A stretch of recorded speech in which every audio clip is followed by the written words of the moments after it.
اعوذ باللہ من الشیطان اللعین الرجیم بسم اللہ الرحمن الرحیم الحمد للہ رب العالمین وهو خیر ناصرنا ومعین ایاک نعبد وایاک نستعین اللہم صل علی محمد وآل محمد وعجل فرجهم رب زدنی علما والحقنی بالصالحین رب یسر ولا تعسر وتمم بالخیر۔ السلام علیکم ورحمۃ اللہ وبرکاتہ۔ آج زہرا کلاسز سال اول والوں کے لیے جو ہے مسائل کا درس ہے، اور یہ درس نمبر جو ہے وہ 11 ہے،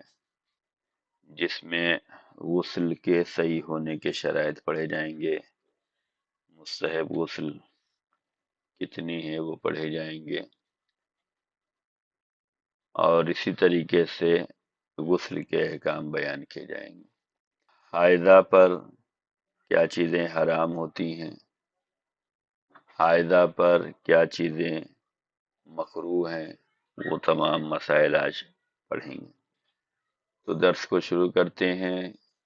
درس جو ہے وہ غسل صحیح ہونے کے شرائط ہیں۔ مسئلہ نمبر 438 ہے کہ غسل شرائط صحت کے لحاظ سے وضو کی طرح ہے، سوائے 3 مقامات کی، یعنی جیسے وضو میں شرطیں ہیں ویسے غسل میں بھی شرطیں ہیں، وضو ہی کی طرح ہے لیکن 3 مقامات پر جو ہے اس میں الگ بیان کیا گیا ہے کہ غسل میں 3 جو ہے فرق ہوتا ہے۔ جیسے وضو میں شرط ہے وہی ساری شرطیں اس میں ہیں، لیکن 3 جگہ پر وہ شرطیں نہیں ہیں جیسے غسل میں ہیں۔ پہلی یہ ہے کہ غسل میں سر و گردن یا بدن کو اوپر سے نیچے کی طرف دھونا ضروری نہیں ہے، جبکہ وضو میں اوپر سے نیچے دھونا ضروری ہے۔ مثال کے طور پر اگر ہم ہاتھ دھل رہے ہیں تو ہمارا ہاتھ جو ہے کوہنیوں سے انگلی کے سرے تک اوپر سے نیچے دھلنا ہے، نیچے سے اوپر نہیں دھلنا ہے۔ لیکن غسل میں جو ہے آپ بدن کو جو ہے یا گردن کو اوپر سے نیچے کی طرف دھونا ضروری نہیں، جیسے بھی آپ دھوئیں دھونا ضروری ہے۔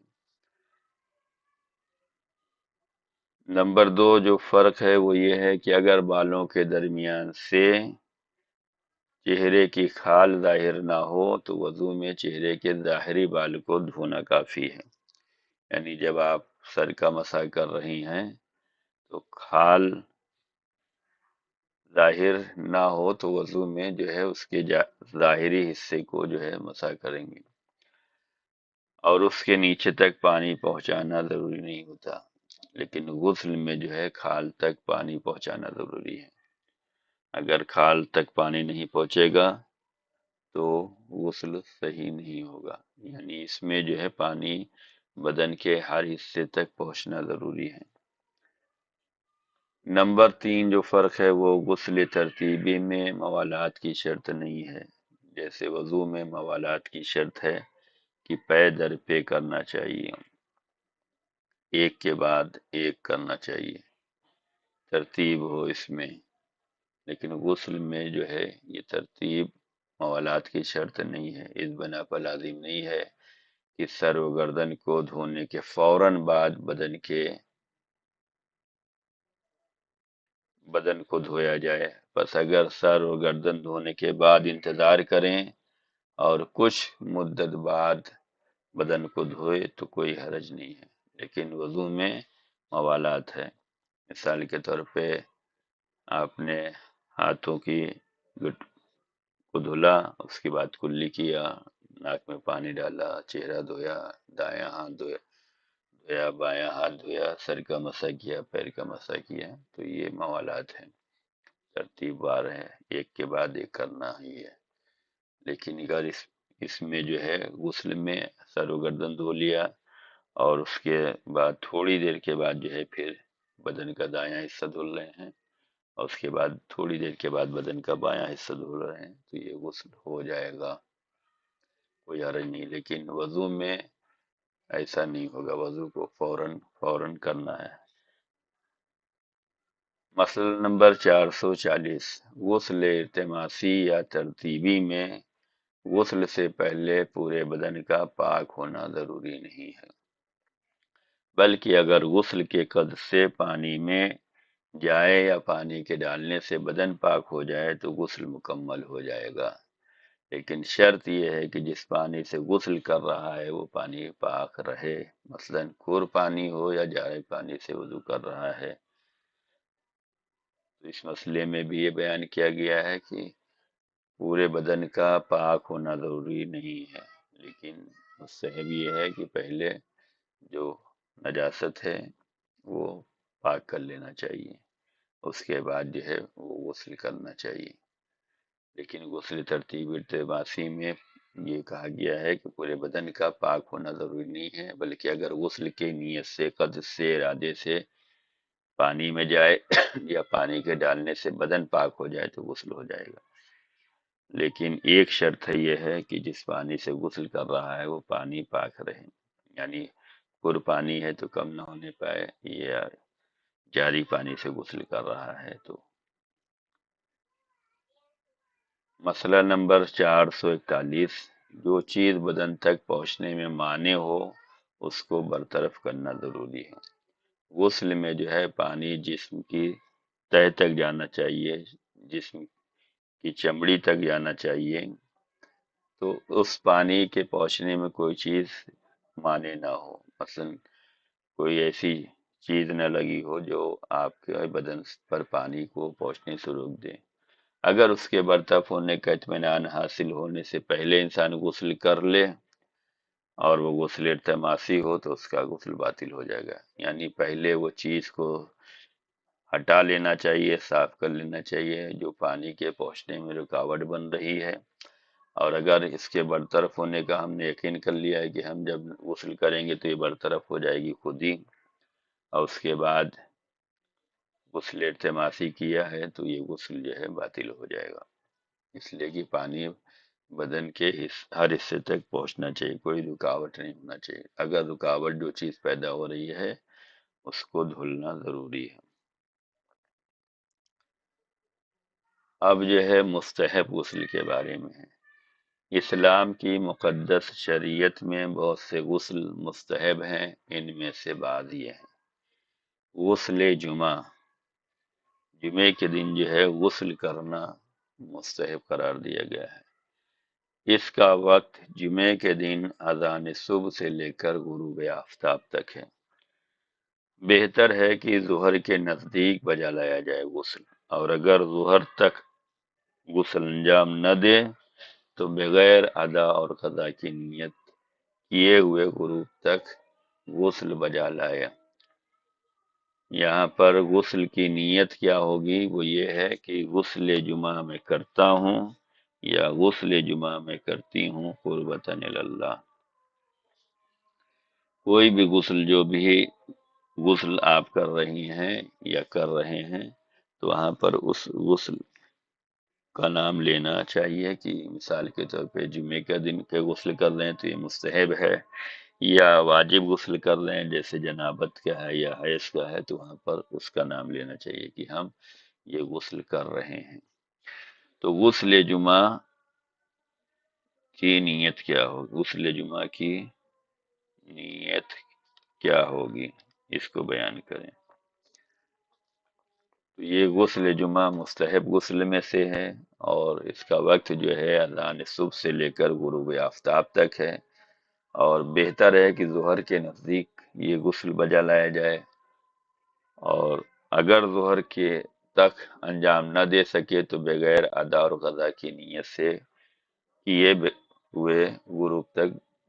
غسل بجا لایا جا سکتا ہے۔ تو غسل جمعہ کی نیت یہ ہوگی کہ غسل جمعہ میں کرتی ہوں قربتاً اللہ، یہ اگر ظہر سے پہلے کر رہی ہیں، اور اگر ظہر کے بعد ہے، ظہر تک انجام نہ دے سکے تو پھر بغیر ادا اور قضا کی نیت کیے ہوئے غروب آفتاب تک بجا لایا جا سکتا ہے، یعنی اتنا مستحب اور اتنا اہم جمعہ کا غسل ہے کہ اس کے لیے یہ کہا گیا ہے کہ افضل ہے، بہتر ہے کہ نماز ظہر سے پہلے بجا لایا جائے، اور اگر ظہر تک نہیں ادا کیا گیا یہ غسل تو بغیر قضا اور ادا کی نیت کیے ہوئے مغرب سے پہلے پہلے بجا لا سکتے ہیں۔ اور اگر کوئی جمعے کے دن غروب تک غسل نہ کرے تو مستحب ہے اس کے بعد شب شنبہ یا روز شنبہ غروب آفتاب تک اس کی قضا بجا لائے۔ یعنی اگر ہم جمعے کے دن نہیں کر سکے ہیں تو ہم سیٹرڈے کو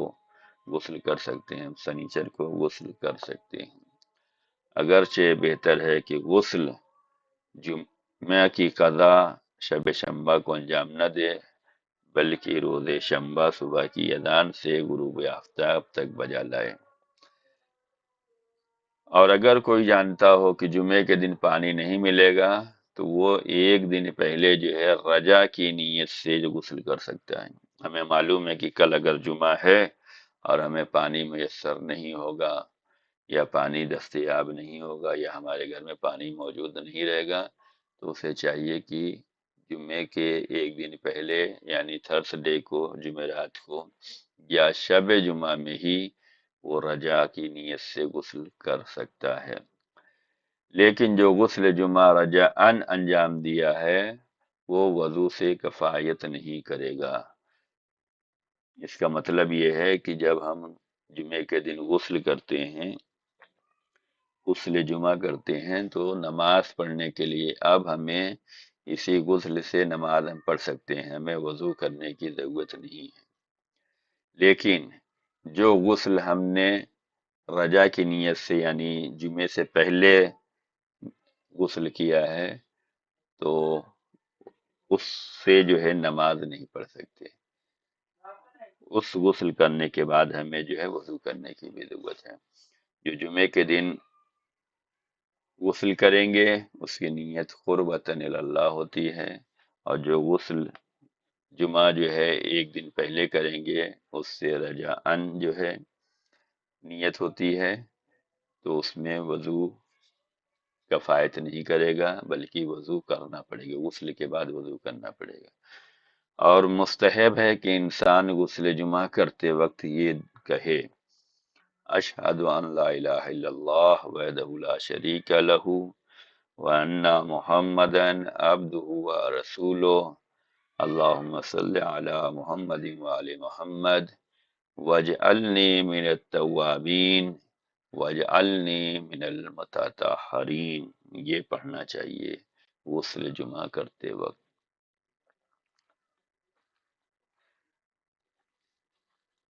تو غسل جمعہ جو ہے بہت اہم ہے، اسے ظہر سے پہلے کرنا چاہیے، اگر نہیں کر سکے ہیں تو مغرب سے پہلے کرنا چاہیے، اور اگر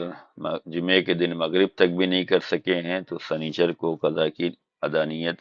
کیے بغیر غسل کرنا چاہیے، اور اگر ہمیں معلوم ہے کہ جمعے کو پانی نہیں مل سکے گا تو جمعرات کو جو ہے رجا کی نیت سے غسل کر سکتے ہیں۔ دوسرا غسل جو مستحب ہے وہ ہے عید الفطر اور عید قربان کے دن کا غسل۔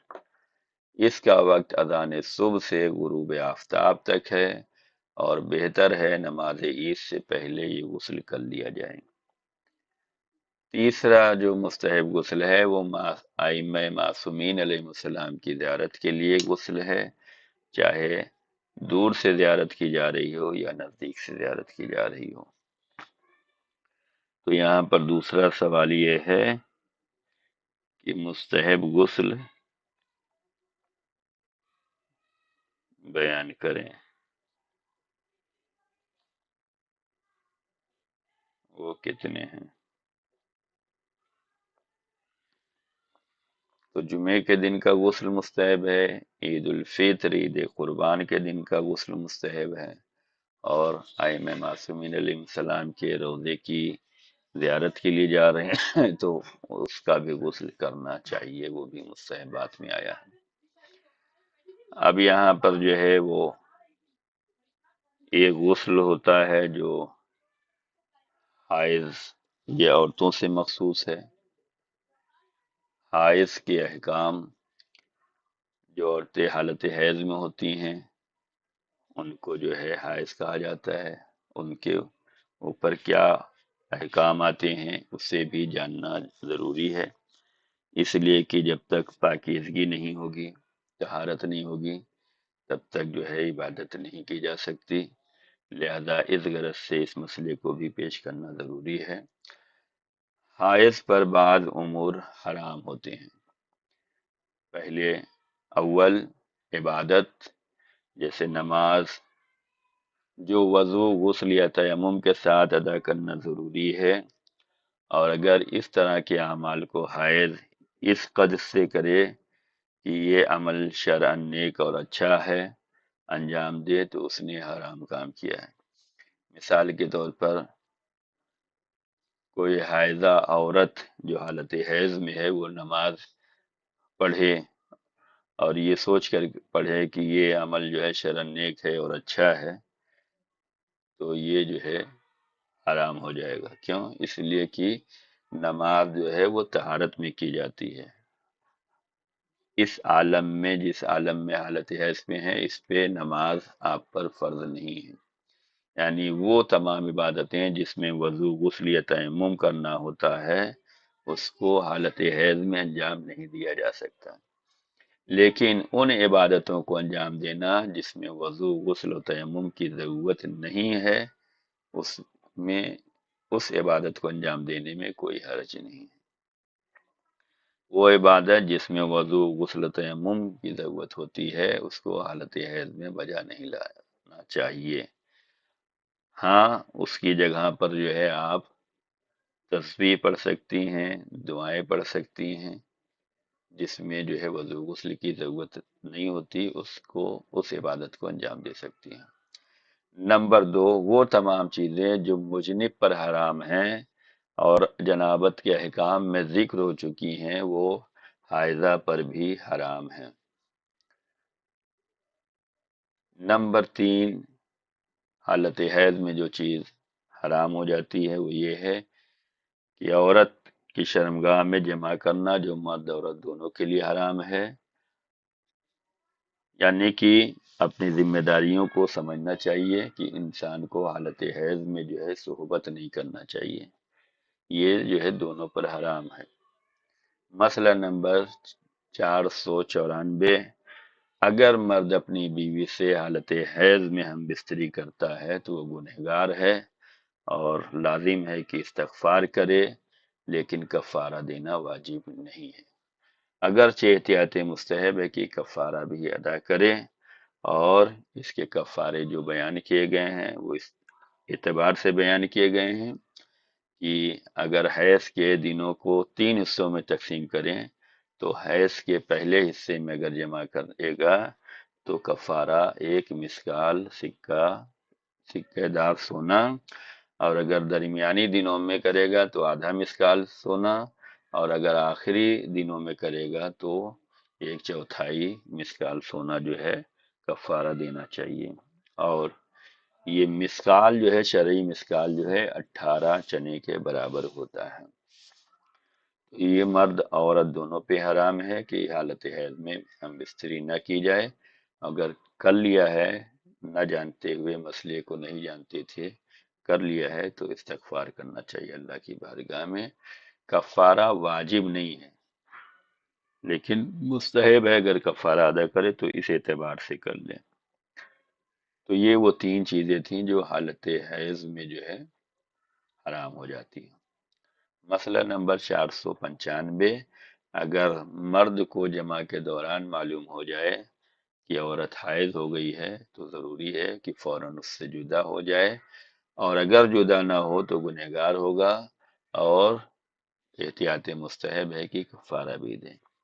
یعنی جس وقت انسان کو پتہ چل جائے اس وقت فوراً اس سے جدا ہو جانا چاہیے۔ مسئلہ نمبر 496، حائض سے ہم بستری کے علاوہ دوسری لذتیں اٹھانا جیسے چومنا، بوسہ دینا، خوشفیلی کرنے میں کوئی حرج نہیں ہے، اگرچہ عورت کے ناف تک لباس کے نیچے سے اس طرح کا کام کرنا مکروہ بیان کیا گیا ہے۔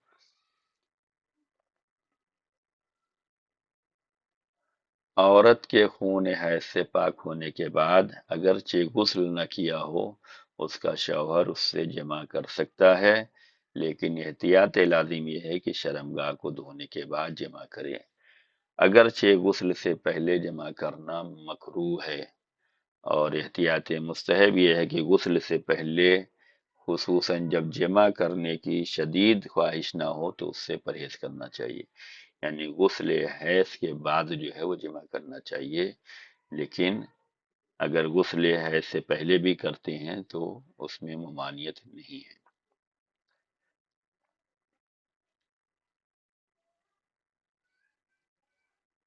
لیکن دوسرے اعمال جو طہارت کے نہ ہونے کی وجہ سے وضو، غسل، تیمم جو بھی اس کا وظیفہ ہو، حیض کی حالت میں عورت پر حرام تھے، جیسے قرآن کے خط کو مس کرنا، جب تک عورت غسل نہ کر لے اس پر حلال نہیں ہوں گے۔ اور وہ کام جو حیض کی حالت میں حرام ہے لیکن معلوم نہیں ہے کہ اس کا حرام ہونا حیض کے ایام میں طہارت نہ ہونے کی بنا پر ہے، جیسے مسجد میں ٹھہرنا، تو احتیاط واجب کی بنا پر ضروری ہے کہ غسل سے پہلے ایسے اعمال انجام نہ دیے جائیں۔ مثال کے طور پہ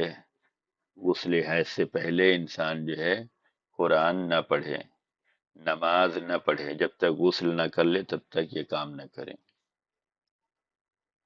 اب جو ہے حائض کے لیے مستحب کیا ہے اور مکروہ کیا ہے، مستحبات اور مکروہات کا ذکر کیا جا رہا ہے۔ مسئلہ نمبر 513، مستحب ہے حائض عورت نماز پنجگانہ کے وقت، بلکہ وقت رکھنے والی ہر واجب نماز جیسے نماز آیات کے وقت خود کو خون سے پاک کرے اور روئی اور کپڑے کو عوض کر کے وضو کرے، اور اگر وضو نہ کر سکتی ہو تو تیمم کرے اور نماز کی جگہ قبلہ رخ بیٹھے اور ذکر، دعا، صلوات اور قرآن کو پڑھنے میں مشغول ہو جائے، لیکن قرآن کو آیت سجدہ کے علاوہ پڑھنا چاہیے۔ حالت حیض میں حرام ہے ان آیتوں کا پڑھنا جس میں سجدہ واجب ہو جاتا ہے، اور بہتر ہے کہ اس حالت میں تسبیحات اربع کا انتخاب کریں، یعنی کہ عورت کے لیے مستحب قرار دیا گیا ہے کہ جب نماز کا وقت ہو جائے تو اس وقت وہ اپنے کو جو ہے پاک و صاف کرے اور قبلہ رخ ہو کر بیٹھے۔ نماز اس پر واجب نہیں ہے لیکن دعا، صلوات، قرآن یہ پڑھے، اور اس حالت میں بہتر ہے کہ تسبیحات اربع پڑھے۔ تسبیحات اربع جو ہے سبحان اللہ والحمد للہ ولا الہ الا اللہ واللہ اکبر، اسے تسبیحات اربع کہتے ہیں۔ یہاں پر تیسرا سوال ہے،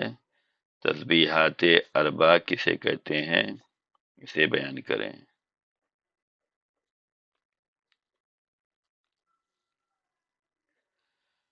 حائض کے لیے مستحب ہے کہ نماز پنجگانہ کے وقت جو ہے خود کو خون سے پاک کرے اور کپڑا چینج کرے اور وضو کرے، اور اگر وضو نہیں کر سکتی تیمم کرے اور نماز کی جگہ قبلہ رخ ہو کر بیٹھ جائے، ذکر، دعا، صلوات، قرآن میں مشغول رہے، اور بہتر یہ ہے کہ اس حالت میں تسبیحات اربع کا انتخاب کرے۔ مسئلہ نمبر 514، حائض کے لیے قرآن کا پڑھنا اگرچہ 7 آیت سے کم ہو، قرآن اپنے ساتھ رکھنا، قرآن کے حاشیے کو بدن کے کسی حصے سے مس کرنا، قرآن کے الفاظ کے درمیانی حصے کو، اور مہندی اور اس کے مانند کسی چیز سے خطاب کرنا، یہ بعض فقہا کے درمیان جو ہے مکروہ قرار دیا گیا۔ تو یہاں پر جو ہے مستحب کیا ہے، وہ یہ ہے کہ وقت نماز وہ وضو کرے، اگر وضو نہیں کر سکتی ہے تو تیمم کرے اور تسبیحات اربع پڑھے، دعا پڑھے۔ یہاں پر چوتھا سوال یہ ہے کہ حائض پر کیا مستحب ہے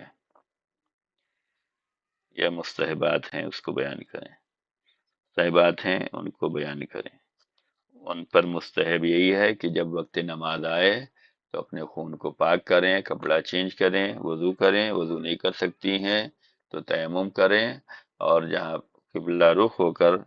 نماز کی جگہ پر بیٹھ جائیں، ذکر کریں، دعا پڑھیں، قرآن کو پڑھیں، لیکن قرآن کو ان آیتوں کو نہیں پڑھنا ہے جس پہ سجدہ واجبہ ہے، اور بہتر یہ ہے کہ اس وقت پہ جو ہے تسبیحات اربع پڑھیں۔ یہ مستحبات بیان کیے گئے ہیں۔ 514 نمبر مسئلے میں مکروہات بیان کیے گئے ہیں۔ مکروہات کیا ہیں؟ کہ قرآن مجید کا پڑھنا اگرچہ 7 آیتوں سے کم ہی ہونا چاہیے، زیادہ نہیں پڑھ سکتے۔ قرآن کا اپنے ساتھ رکھنا یہ بھی مکروہ ہے۔ قرآن کے حاشیے کو بدن کے کسی حصے سے مس کرنا یہ بھی مکروہ ہے۔ قرآن کے الفاظ کو جو ہے چھونا یہ بھی مکروہ ہے۔ مہندی لگانا، خضاب لگانا یہ بھی مکروہ قرار دیا گیا ہے۔ اور لیکن قرآن کریم کے واجب سجدے والی آیتوں کو پڑھنا اس پر حرام ہے، اور احتیاط مستحب ہے کہ واجب سجدہ رکھنے والے 4 سورہ کی دوسری آیتوں کو بھی نہ پڑھیں۔ یہاں پر 5واں سوال جو ہے حائض پر کیا کیا مکروہ ہے وہ بیان کریں۔ تو یہ آج کا مختصر سا درس تھا جو غسل کے بارے میں تھا۔ اسے تمام خواہران کا جاننا ضروری ہے، اس لیے کہ یہ طہارت کی بات ہے، یہ پاکیزگی کی بات ہے۔ انسان کی عبادت اسی وقت قابل قبول ہوگی جب اسے طہارت کے ساتھ بجا لایا جائے، اور طہارت اسی وقت ہوگی جب ان کے مسئلے کو انسان سمجھے، اس کے شرائط کو سمجھے، کس طریقے سے جو ہے غسل کیا جاتا ہے، کس طریقے سے وضو کیا جاتا ہے، کس طریقے سے عبادت کی جاتی ہے۔ یہ چیزیں ہم سب کو جو ہے جاننا ضروری ہے، لہذا یہ درس جو ہے بڑے اختصار کے ساتھ آپ کی خدمت میں پیش کیا گیا ہے۔ انشاءاللہ اس کو بہترین طریقے سے سمجھیں گی اور اس پر عمل کریں گی۔ خدا آپ سب کی عبادتوں کو، دعاؤں کو، مناجات کو، ذکر کو، تسبیحات کو قبول فرمائے اور بہترین سے بہترین اجر میسر فرمائے۔ فقط والسلام علیکم ورحمۃ اللہ وبرکاتہ۔